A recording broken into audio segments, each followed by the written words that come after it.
네, 안녕하세요. 주식은 역시 기리기리세의 기리십니다. 안녕하세요, 여러분들. 자, 오늘은 부처님 오신 날입니다. 증시는 휴장이죠. 그런데 어제 미국 증시에서 꽤나 큰 흐름이 나타났다고 하는데요. 쉬는 날이니까 빠르게 핵심만 보고 끝내보도록 하겠습니다. 같이 공부하시죠. 렛츠 기릿! 자, 일단 어제 미국 증시 어떻게 되었나? 다우, 나스닥, S&P 전부 다 상승하고 마무리가 되었고, 장 중반에는 살짝 하락하나 싶더니 쭉 오르고 마무리가 되어서 오늘 저녁까지 이 분위기 이어갈 수 있을 듯 합니다. 그리고 오늘 아시아장 우리나라 말고는 또 열렸죠. 니케이는 소폭 상승, 상해는 소폭 하락으로 이 정도면은 뭐 우리도 나쁘지 않다라는 얘기를 해볼 수 있겠습니다. 내일까지 이 분위기 이어졌으면 좋겠네요. 자, 그렇다면 주요 소식이 뭐가 있는지 보도록 하겠습니다. 일단 증시가 진짜 상방으로 방향을 잡았다라는 생각이 드는데요. 어제 PPI가 공개가 되었고 예상보다 더 오르는 모습을 나타냈습니다. 왼쪽에 보다시피 최근 들어 좀 많이 잠잠해진 느낌이 들었는데 다시 또 이렇게 고개를 들면서 깜짝 놀랐다라고 볼 수 있고요. 그리고 원래 예상은 0.3%였지만 0.5%가 나오면서 당연히 예상보다 더 높은 수치, 증시가 급락했겠군요. 이런 얘기도 해볼 수 있습니다. 하지만 결과를 까보니까 그런데 증시가 크게 하락하지 않았습니다. 오히려 탄탄한 모습을 나타냈고요. 그리고 연이어 파월 의장이 발표가 있었는데 PPI 예상보다 높긴 했지만 다시 낮아질 것으로 예상하고요. 그리고 최근 들어 노동시장이 조금 식고 있기 때문에 다음 금리가 인상은 아닐 것, 이러한 비둘기를 또다시 날렸다고 합니다. 그러면서 증시는 장 중반 이후 쭉 올라가는 거 아까 보셨죠? 그런 흐름을 나타내고 나스닥은 역대 최고치를 또 달성했다고 하네요. 그렇기 때문에 오늘 중요한 거는 바로 오늘 발표되는 CPI입니다. 요 녀석이 그냥 깔끔하게만 나와줘도 아니면 그냥 소폭 높게만 나와줘도 어제 미국 증시는 탄탄한 바 있었기 때문에 아마도 그 흐름을 좀 이어가지 않을까라는 얘기를 해볼 수 있겠습니다. 진짜 말도 안 되는 뭐 엄청난 인플레 그런 것들만 안 나오면 될 것 같아요. 다음입니다. 그렇다면 어제 미국에서 뜨거웠던 해가 뭐였을까요? 일단 어제 미국에서는 밈 주식이 매우 뜨거웠습니다. 게임스탑, AMC 엔터 등이 각각 60%, 30% 오르고 마감이 되었고요. 둘 다 장중에 120%나 급등하는 모습을 나타내기도 했습니다. 그리고 또한 태양광 2차전지가 미국에서 매우 뜨거운 모습을 나타냈습니다. 미국이 관세 인상을 확정 지으며 관련주가 폭발한 거겠죠. 어제 미국 선파워라는 기업은 장중 100% 상승 후 60% 상승으로 마무리, 그리고 2차전지 기업인 퓨얼셀 에너지는 43% 급등 후 23% 상승으로 마무리가 되었습니다. 자, 그래서 일단 우리 내일은 태양광도 충분히 좋을 것 같고요. 그 다음에 2차 전지가 올라가 줄 수 있을지 한번 볼 필요가 있을 것 같은데, 그런데 여러분들이 아시다시피 최근 들어 2차 전지 너무 느낌 없죠. 그런데 과연 여기서 깜짝 상승을 보여줄지 한번 기대해 보도록 하겠습니다.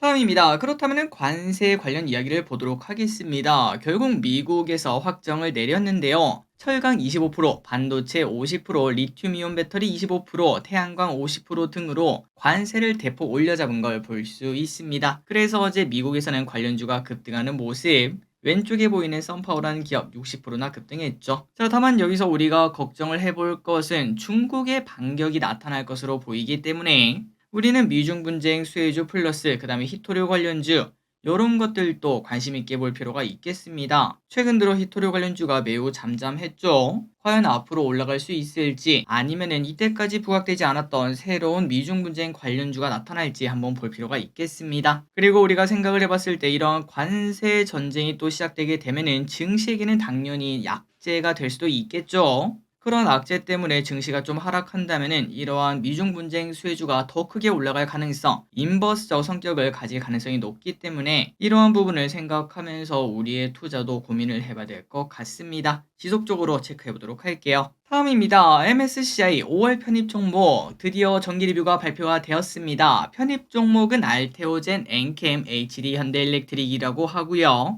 그리고 편출 종목은 한올시스템, 카카오페이, 강원랜드, 삼성증권이라고 합니다. 그래서 삼성증권에 따르면 알테오젠은 1,800억, HD 현대일렉은 1,400억, 엔캠은 850억 정도의 수급이 유입될 수 있고, 그리고 여러분들이 차트를 보시면 아시겠지만 HD 현대일렉과 그 다음에 알테오젠 둘 다 차트가 정말 이쁜 걸 확인할 수 있죠. 특히 최근 들어 조정받았던 알테오젠이 뭔가 느낌이 조금 오는 것 같은데 혹시나 추가 상승이 가능할지 한번 공부를 해보시면 좋을 것 같습니다. 그리고 바이오에 대해서 이렇게 호재가 또 하나 더 있습니다. 바로 오는 31일부터 4일까지 미국 임상종약학회 ASCO가 열린다고 하는데요. 그래서 제약 바이오 섹터 투심이 개선될 수 있다고 합니다. 참고로 얼마 전에 있었던 미국 암학회 AACR은 전임상 단계의 물질이 많이 공개가 되고요. ASCO 이번에 열리는 것은 후기 임상 단계에 놓인 경우가 많다고 합니다. 그래서 상업화 기대감이 높은 약물들의 임상 결과 등을 발표를 한다고 하니까 참고하시면 될 것 같고, 우리나라에서는 어떤 기업이 참여하는가? HLB, ABL 바이오, 리가켄 바이오, GI 이노베이션, 티움 바이오, 앱클론, 큐리언트, 네오이뮨텍 등 여러한 기업들이 참여한다고 하니까 최근 들어 바이오 좀 한두 달 쉬었죠. 그런데 금리나 기대감 또 나오고 하면은 다시 또 올라갈 수 있다는 거 한번 생각을 해볼 필요가 있겠습니다. 그리고 이 와중에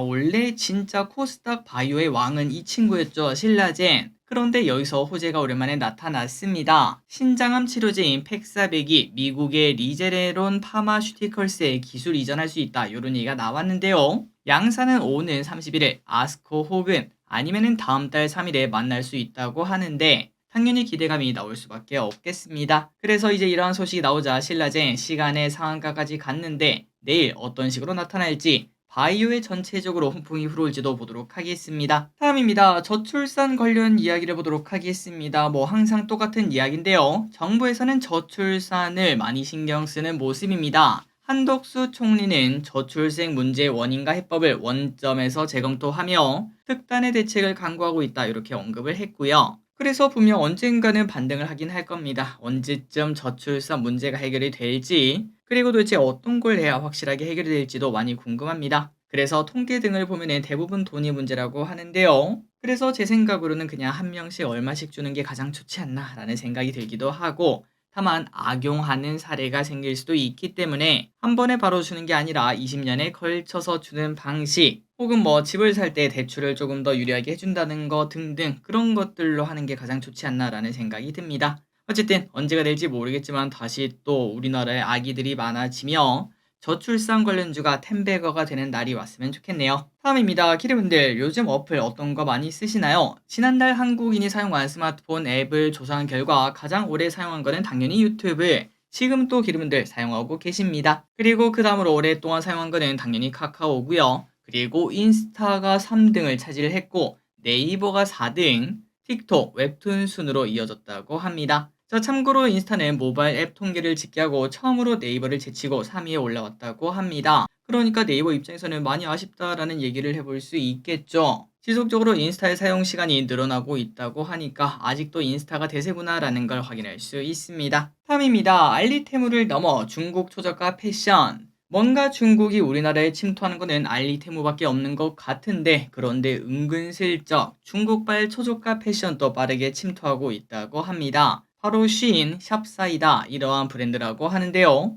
이미 우리나라에서 퍼버 스토어 등으로 들어와 있으며 배우 김유정, 그 다음에 블랙핑크 제니, 아이브 장원영 등이 모델 및 위 제품을 입는 모습이 나타나며 인기를 끌고 있다고 합니다. 그렇다면 장점이 무엇인가? 당연히 싸죠. 그리고 빠르다고 합니다. 단 열흘 만에 인공지능 등으로 최신 트렌드를 반영한 옷을 꺼내서 판매하는 정도라고 하는데요. 그리고 평균 판매 가격이 진짜 놀랍습니다. 15달러 정도로 비교군 H&M 그 다음에 자라 이 친구들은 평균 판매 단가가 30달러 정도가 되는데 반절도 안 되는 걸 확인할 수 있습니다. 그러니까 소비자 입장에서는 이거를 안 살 수가 없다고 하네요.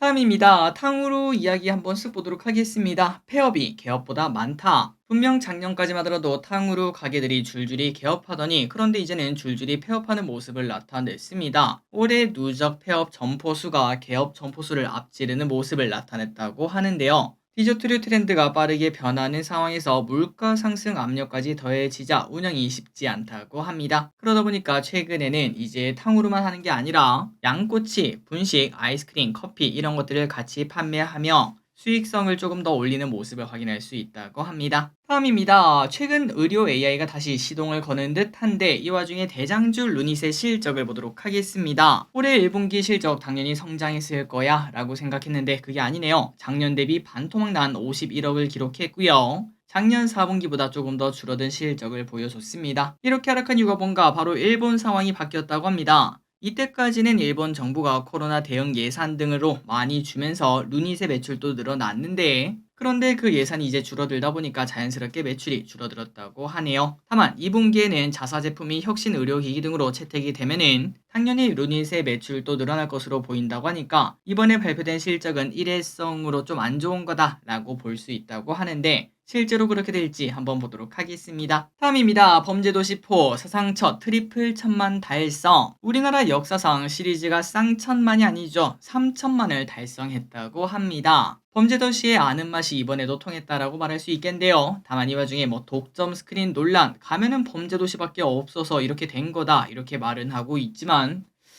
그런데 사실 볼 게 다른 게 있었으면은 그거도 보러 갔겠죠. 아마도 볼 영화가 먼저지 않나 라는 생각을 해봅니다. 그리고 이제 여기서 한번 생각을 해봤습니다. 확실히 영화비가 좀 비싸지다 보니까 옛날에는 할 거 없으면은 영화 보러 가자였다면은 지금은 이거 영화 새로 나왔다는데 한번 보러 갈까? 이렇게 좀 바뀐 것 같은 저는 그렇게 느끼고 있어요. 그러다 보니까 예전에는 그냥 영화관 있는 거 아무거나 보고 이거 이런 영화도 있네 저런 영화도 있네 그런 경우가 많았다면은 이제는 금액 자체가 좀 비싸다 보니 확실한 영화, 흥행 보증 수표 영화 그런 것들만 좀 찾아보는 경향이 생긴 것 같습니다. 이런 상황이 나타나다 보면은 결국 잘 되는 배우들이 나오는 그런 영화 그런 영화들만 잘 될 것 같고 그 배우들의 몸값도 그냥 계속 올라가겠구나. 조금 이것도 양극화가 생기는 거 아닐까라는 얘기도 해볼 수 있겠습니다. 마지막 소식입니다. 발행 앞둔 카이아. 카카오에서 발행한 코인 클레이튼과 네이버의 라인테크 플러스에서 발행한 코인 핀시아가 코인 최초로 인수합병을 진행한다고 합니다. 그러니까 네카오 코인이다 이렇게도 말을 한다고 하는데요. 그래서 바뀌는 이름이 바로 카이아라고 하고 발행 한 달을 앞두고 있다고 합니다. 그런데 최근 들어 라인 사태가 생기면서 분위기가 요상해지고 있습니다. 원래는 김치코인 대장주 두 개가 합쳐지며 공룡 김치코인이 탄생한다 이런 기대감을 갖고 있었는데 이제는 스시코인 아니냐 이런 얘기도 나온다고 하네요. 어쨌든 이번 사태로 방향 토큰 가격이 달라지는 거 아니냐 이런 얘기도 있다고 하니까 혹시나 코인에 관심이 있다면은 카이아 코인도 체크해 보시기 바랍니다. 자, 오늘의 공부 여기까지 끝났습니다. 쉬는 날이니까 빠르게 끝내야겠죠. 그리고 오늘 중요한 소식도 많은데요. 내일 증시도 좋길 바라며 2차 전지 태양광 일단 필두로 보시고 그 다음에 바이오까지 이어서 봐야 될 것 같습니다. 지금까지 길이셨습니다. 바이오!